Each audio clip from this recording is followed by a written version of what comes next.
నమస్తే. శ్రీ గురుభ్యో నమః. శ్రీమాత్రే నమః. విశ్వావసు నామ సంవత్సరం పూర్తయిపోయి కొత్త సంవత్సరం పరాభవ సంవత్సరం రాబోతుంది. మనకి తెలుగు నెలల ప్రకారంగా అంటే తెలుగు వారందరికీ ముఖ్యంగా భారతీయులందరికీ కూడా ఉగాది పండగ తొలి పండగ. మరి ఈ తొలి పండగలో ఋతువు మారుతుంది. మన యొక్క ఆర్థిక వ్యవస్థ, మన యొక్క స్థితిగతులు తెలుసుకోవడానికి ఉగాది పండగ అంటేనే ఉగాది పచ్చడి ఎంత ముఖ్యమో పంచాంగ శ్రవణం అంత ముఖ్యం. అలా మరి ఈ సంవత్సరం పరాభవనామ సంవత్సరంలో ద్వాదశ రాశుల వారికి ఒక్కొక్కరికి మరి ఎలా ఉంటుంది ఏంటి అంటే మరి ఇక్కడ ఉండేటువంటి పరిస్థితులను బట్టి అంటే ఈ సంవత్సర కాలానికి గాను వారికి ఉండేటువంటి ఆదాయం, వ్యయం, రాజ్యపూజ్యం, అవమానం వీటన్నింటినీ లెక్కిస్తూ వాటి ప్రకారంగా మనం వేసుకునేటువంటి ప్రణాళిక కోసమే ఈ ఫలితాలు. సంవత్సరాంతం వరకు మనకు ఎలా ఉంటుంది, ఈ సంవత్సరంలో మనం చేయదగిన పనులేంటి, చేయకూడనివేంటి అనేటువంటి ఒక నిర్దిష్టమైనటువంటి ప్రణాళిక వేసుకోవడం కోసమే ఉగాది రోజు మనం చదువుకునేటువంటి పంచాంగం. ఈ పంచ అంగములలో అంటే తిథి, వార, నక్షత్ర, యోగకరణాలన్నీ చూసుకుంటూనే మనం సంవత్సర ఫలితాలను కూడా తప్పనిసరిగా చూసుకున్నట్టయితే మనకు వచ్చేటువంటి లాభాలేంటి, వాటిని ఎలా సద్వినియోగం చేసుకోవాలి అలా చూడాలి. అందుకుగాను మరి ఇప్పుడు ఈ సంవత్సర కాలానికి మొత్తానికి అంటే ఈ పరాభవ సంవత్సరంలో, పరాభవము అంటే కూడా చాలా రకాలుగా చాలా అర్థాలు ఉన్నాయి. ఏదైనా సరే ఇది మనం ఒత్తాశలతో కొంగొత్త ఊహలతో వెళ్ళేదే ఉగాది. మరి అలాంటప్పుడు ఏ పేరులో ఏ పేరు ఎలా ఉన్నా మనకి శుభం కలగాలని అందరం ఆ శుభంగా ఈ సంవత్సర కాలం అంతా గడుపుతూ అందరూ కూడా సుఖ సంతోషాలతో ఉండాలన్నదే కాంక్ష. మరి దానికోసం మనం ఏం చేయాలి ఏంటి అన్నది తెలుసుకోవడం కోసం ఈ సంవత్సర ఫలితాలని చూద్దాం. ముందుగా మేషరాశి. మేషరాశి అనగానే మనకు తెలుసు, మేషరాశిలో అశ్విని 1, 2, 3, 4 పాదాలు, అలాగే అక్షరాలు అంటే కొత్తగా చాలా వరకు మనం ఉగాది రోజు చూసుకుంటారు కాబట్టి వీళ్ళందరికీ తెలుసు. చు, చే, చో, ల అనేటువంటి అక్షరాలు. నెక్స్ట్ భరణి. భరణి 1, 2, 3, 4 పాదాలు, మరి అక్షరాలు వచ్చి లి, లు, లే, లో అనేటువంటిది. ఇక కృతిగా 1వ పాదం. ఇవన్నీ కలిస్తే మనకి మేషరాశి. మరి మేషరాశి వారికి గాను ఈ సంవత్సరంలో ఎలా ఉంది అని కనుక మనం చూస్తే ఆదాయం 11, వ్యయం 5, రాజ్యపూజ్యం 2, అవమానం 4. ఇది చూడగానే భయం వేస్తుంది. ఏంటి వచ్చేది అంటే ఆదాయం పర్వాలేదు, ఆదాయం వ్యయంలో 11 వస్తుంది, 5 ఖర్చు పెడుతున్నాం అనుకుంటాం. కానీ రాజ్యపూజ్యానికి అవమానానికి వచ్చేసరికి మనల్ని గౌరవించే వాళ్ళు 2 అయితే అవమానించే వాళ్ళు 4. ఇది మనం బాధపడాల్సిన అవసరం కాదు. ఇది ఎందుకు చెప్తారంటే ముందు జాగ్రత్తగా మనం ఎవరితో మాట్లాడినా మనం మన మర్యాదని మనం కాపాడుకునే విధంగా మాట్లాడితే సరిగ్గా ఉంటామని చెప్పడం కోసమే ఈ రాజ్యపూజ్యం, అవమానం అనేది తెలుసుకోవడం. ఇక ఈ సంవత్సరం గురుడు సంవత్సరం ఆది నుండి కూడా 1 జూన్ వరకు దాదాపు తృతీయంలో ఈయన రజితమూర్తిగా ఉండి శుభ ఫలితాలనే ఇస్తాడు. ఇక 2 జూన్ నుండి 31 అక్టోబర్ వరకు చతుర్థంలో రజితమూర్తిగా ఉంటాడు. ఇక్కడ కూడా శుభాలనే ఇస్తాడు. 31 అక్టోబర్ నుండి 24 జనవరి వరకు పంచమంలో తామ్రమూర్తిగా ఉంటారు. అప్పటి నుండి సంవత్సరం చివరి వరకు తిరిగి చతుర్థంలోనూ రజితమూర్తిగా ఈయన ఉంటాడనమాట. అయితే ఇక తర్వాత శని, మనకు దీర్ఘకాలికంగా సంచరించేటువంటి గ్రహాల్లో ఒకటి శని. వత్సరాంతం అంతా కూడా ఈ సంవత్సర కాలం అంతా కూడా వ్యయంలో లోహమూర్తిగా మనకి ఎట్లా ఉంటాడంటే ఏమి బాగా కష్టపడితే కానీ ఫలితం రాదంటే శ్రమ ఎక్కువగా ఉంటుంది. బాగా శ్రమ పడితేనే ఉంటుంది, శ్రమ ఎక్కువ ఉంటుంది. రాహుకేతులు సంవత్సరం మొదటి నుండి కూడా 11, 5 రాసులందు రాహుకేతులు ఉంటాయి. 1 11, 1 5లో రాహుకేతులు ఉంటాయి. ఈ రాహుకేతులు ఇద్దరు కూడా తామ్రమూర్తులుగా ఉండి డిసెంబర్ 5 వరకు ఎట్లాంటి ఫలితాలు వస్తాయంటే మిశ్రమ ఫలితాలే వస్తాయి.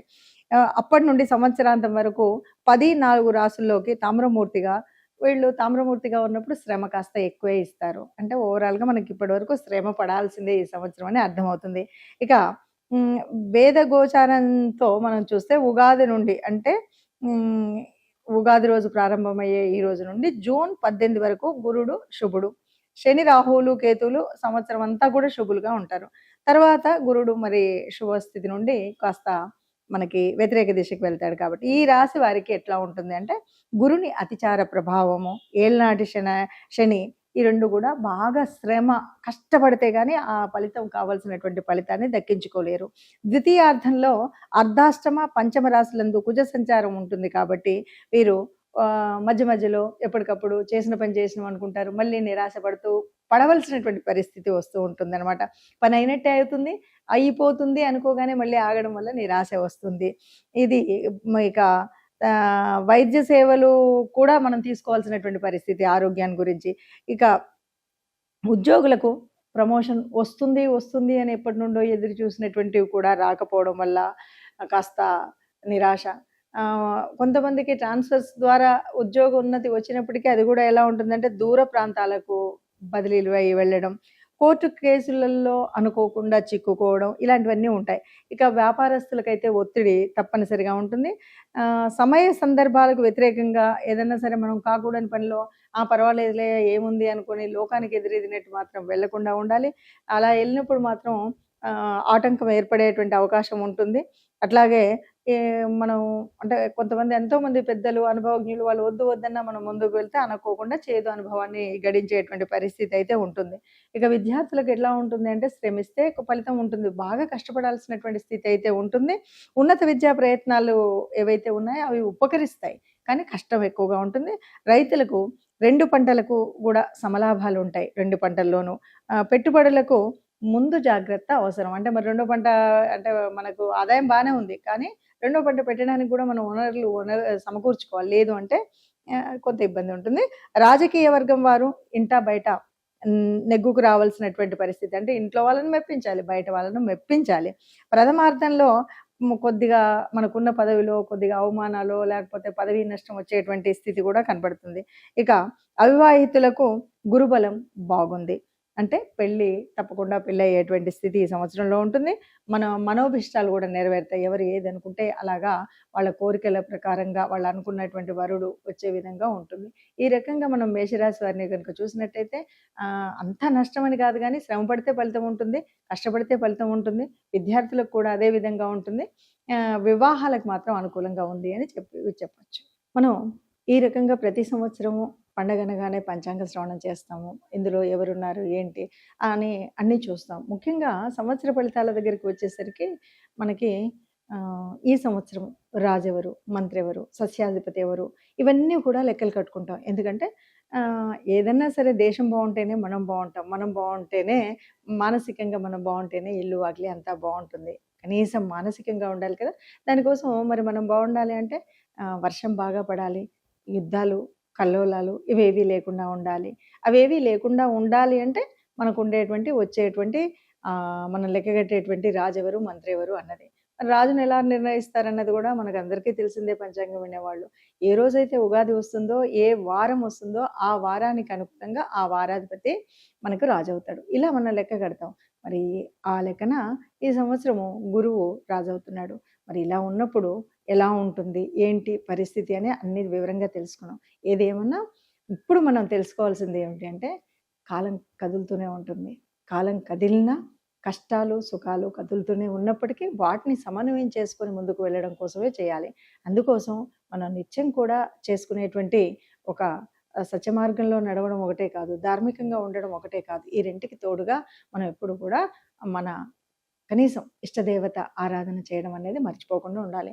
అందున మనం పంచాంగ శ్రవణం అనగానే ఇది సనాతన ధర్మంలోని ఒక భాగం. దీన్ని నిర్ణయించుకుంటాం. అలాంటప్పుడు మనందరం కూడా ఆ సనాతన ధర్మాన్ని పాటించడం కోసం, ఆ ధర్మం ఎప్పటికీ పరిడవిల్లడం కోసం తప్పనిసరిగా మనవంతు బాధ్యతగా కూడా మనం ఆ ధర్మాన్ని కాపాడాలి. కాపాడాలి అంటే ఈ పంచాంగం విన్నాం, ఫలితాలు విన్నాం ఇంతే అని కాకుండా మన ఇష్టదేవత ఆరాధన ఇవన్నీ చేస్తూనే మనము సనాతన ధర్మంలో ఉన్నటువంటి మన కట్టు పుట్టు మనతో పాటు మన ముందు తరానికి అందించడం కోసం చేయవలసినటువంటి బాధ్యత కూడా మన మీద ఉంది అని తెలుసుకుంటూ ఈ పంచాంగ శ్రవణంలోని ఫలితాలను వింటూ అందుకు కావలసినటువంటి అంటే ఇష్టదేవత ఆరాధన, గ్రహానుకూలత, గోశాలకు వెళ్ళడం ఇలాంటివన్నీ చేసుకున్నట్టయితే గ్రహాలు ఎలా తిరిగినా మన మీద ఆ దేవుడి యొక్క అనుగ్రహం ఉంటుంది.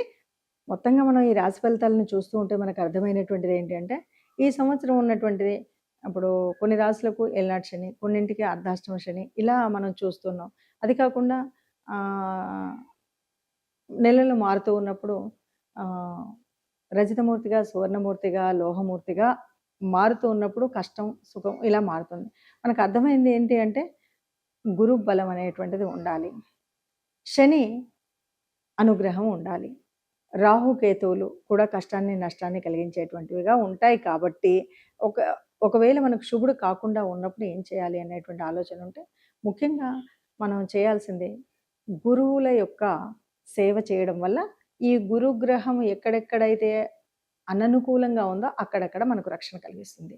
గురువుల సేవ అంటే మీకు చదువు చెప్పినటువంటి గురువులు కావచ్చు, ఆధ్యాత్మికంగా నేర్పినటువంటి వాళ్ళు కావచ్చు, ఈ ఇద్దరు నాకు అసలు లేనే లేరు అంటే మనం ఏదైనా గురువులకు సంబంధించినటువంటి ఒక దక్షిణామూర్తి లేదా స్తోత్రాలు చేయడమే కాదు, వారి ఆలయానికి దత్తాత్రేయ స్వామి వారి ఆలయానికి వెళ్ళి అక్కడ సేవ చేయడం కానీ, వారిని ప్రార్థించడం కానీ గనక చేసినట్టయితే గురువు నుండి వచ్చేటువంటి అననుకూలత పోయి మనకు అనుకూలత ఏర్పడుతుంది.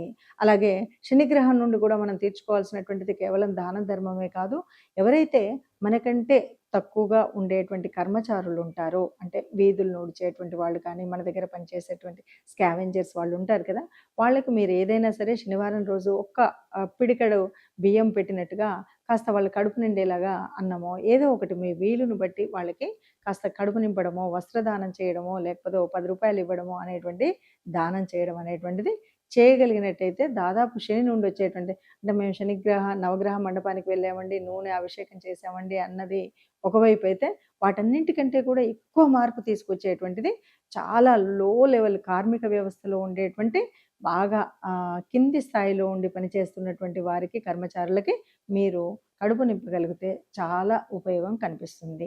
ఇక మూడవది ఇవన్నీ మన వల్ల కాలేదు అంటే ఎక్కడైనా సరే గోశాలకు వెళ్ళి గోవుకి మనం ఆహారాన్ని తినిపించడం కోసం, గోగ్రాసం కోసం అక్కడ డబ్బులు ఇస్తారా, మీరే తీసుకువెళ్ళి ఇస్తారా, గోశాలను శుభ్రం చేస్తారా, గోవుల అభివృద్ధి కోసం ఏదైనా చేస్తారా అన్నది మీ ఇష్టం. ఏది ఏమన్నా సరే ఈ 3 చేయగలిగినప్పుడు కాస్త ఇప్పుడు మనం పైన చెప్పుకున్న ఏ రకమైనటువంటి కష్టం కూడా మీకు కనిపించకుండా తప్పనిసరిగా మంచి జరుగుతుంది అని చెప్పొచ్చండి.